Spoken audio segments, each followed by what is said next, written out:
اعوذ باللہ من الشیطان الرجیم بسم اللہ الرحمن الرحیم وبہ نستعین وهو خیر المعین والناصرین اما بعد فقد قال اللہ تبارک وتعالی فی محکم کتابہ المجید وفرقانہ الحمید وقولہ الحق فاعوذ باللہ من الشیطان الرجیم بسم اللہ الرحمن الرحیم واعتصموا بحبل اللہ جميعا ولا تفرقوا۔ وحدت امت اور ہماری ذمہ داریوں کے بارے میں چند عرائض آپ کی خدمت میں پیش کیے تھے۔ آج اسی کو ادامہ دیتے ہوئے چند گزارشات آپ تمام مومنین کی خدمت میں، صاحبان ذوی العقول کی خدمت میں پیش کرتے ہیں۔ قرآن کی روح سے اور حدیث کی روح سے وحدت امت کی ضرورت کیا ہے اور وحدت امت کے لیے ہماری ذمہ داریاں کیا بنتی ہیں۔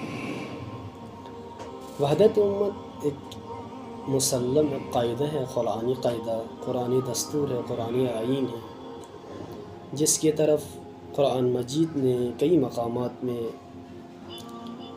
تاکید بھی کی ہے۔ ان میں سے جس آیت کو ہم نے سرنامہ کلام قرار دیا ہے وہ سورہ آل عمران کی آیت نمبر 103 ہے۔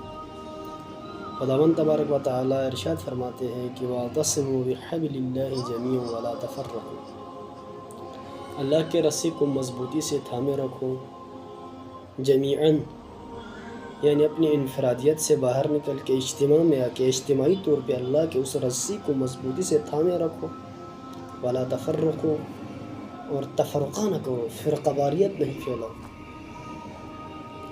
لیکن آج کے اس زمانے کے اندر امت جس بیماری کا شکار ہے سب سے زیادہ وہ فرقہ واریت کی بیماری ہے۔ فرقہ واریت کی بیماری کسی بھی شکل میں ہو، مسلک کی شکل میں ہو، مذہب کی شکل میں ہو، قومیت کی شکل میں ہو، لسانیت کی شکل میں ہو، مختلف شکلوں میں فرقہ واریت پھیلائی جا رہی ہے، اور یہ ایک سازش ہے، دشمن کی خواہش ہے کہ امت چھوٹے چھوٹے گروہوں میں تقسیم ہو، سیاسی مفادات کے غرض سے، مسلک کے غرض سے، لسانی تعصب کی بنیاد پہ، مختلف وجوہات کی بنیاد پہ دشمن نے اس امت کو، جس نے خیر امت بننا تھا، بہترین امت بننا تھا، اس امت کو مختلف ہتھ کنڈوں کے ذریعے سے فرقہ واریت میں الجھا کے اس میں پھنسا کے رکھ لیا۔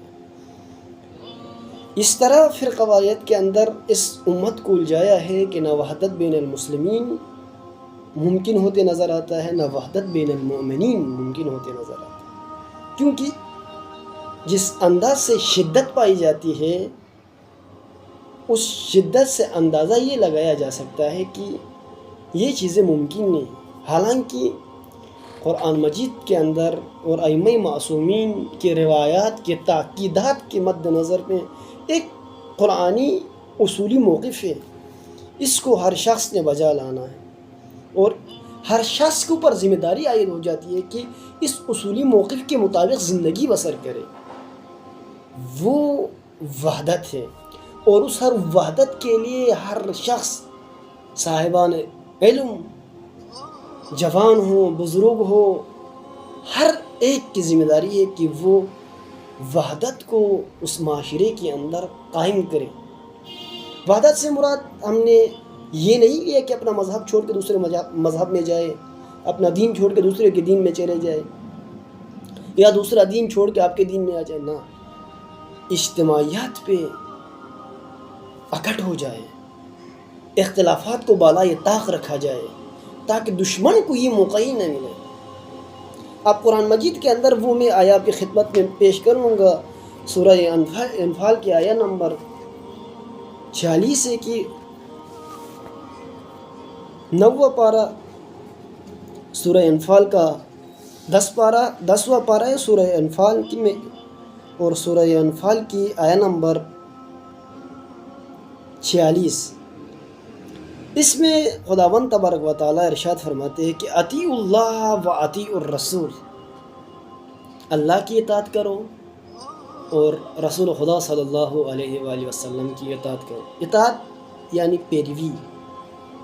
ما آتاکم الرسول فخذوہ، کہ جو چیز رسول خدا نے آپ کو عطا کی ہے اس کو تھامے رکھو مضبوطی سے. وما نہاکم عنہ، اور جس چیز سے رسول خدا صلی اللہ علیہ وآلہ وسلم نے منع کیا ہے فانتہوا، رک جاؤ، پرہیز کرو، پیچھے ہٹ جاؤ. جیسے رسول خدا صلی اللہ علیہ وآلہ وسلم نے فرمایا اسی مطابق اپنی زندگی بسر کرو. یہ اطاعت ہے، یہ پیروی ہے. اس کے مقابلے میں عصیان ہے یعنی نافرمانی. یعنی رسول خدا صلی اللہ علیہ وآلہ وسلم نے کسی امر کو بجا لانے کا حکم دیا ہے، آپ اس کو ترک کر لیں، اور جس کو ترک کرنے کا حکم دیا اس کو بجا لائے. یہ عصیان ہے، نافرمانی ہے. اللہ تبارک و تعالیٰ ارشاد فرماتے اطیعوا اللہ و اطیعوا الرسول، اللہ کی اطاعت کرو اور رسول خدا صلی اللہ علیہ وآلہ وسلم کی اطاعت کرو. ولا تنازعوا، جھگڑے نہ کرو، فسادات نہ کرو، لڑائیاں نہ کرو.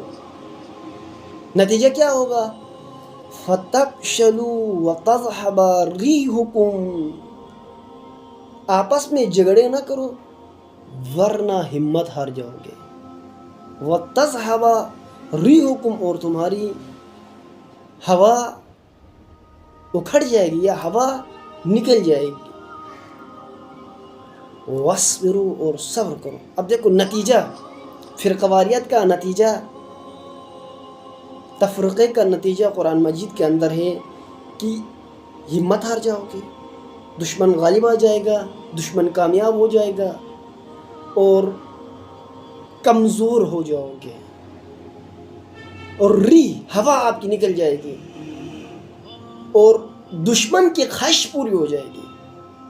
تمہیں اللہ کی اطاعت کرنی چاہیے، تمہیں رسول خدا صلی اللہ علیہ وآلہ وسلم کی اطاعت کرنی چاہیے.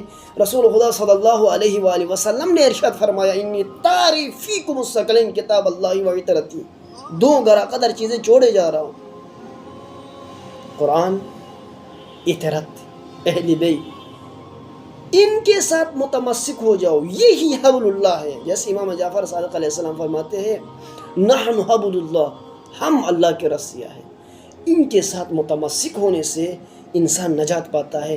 ان کے ساتھ متمسک نہ ہونے کے نتیجے میں آج انسان فساد کا شکار ہے، بے راروی کے راستے پہ جا رہا ہے. حالانکہ خیر امت بننے کے لیے وحدت امت ایک بہترین وسیلہ ہے.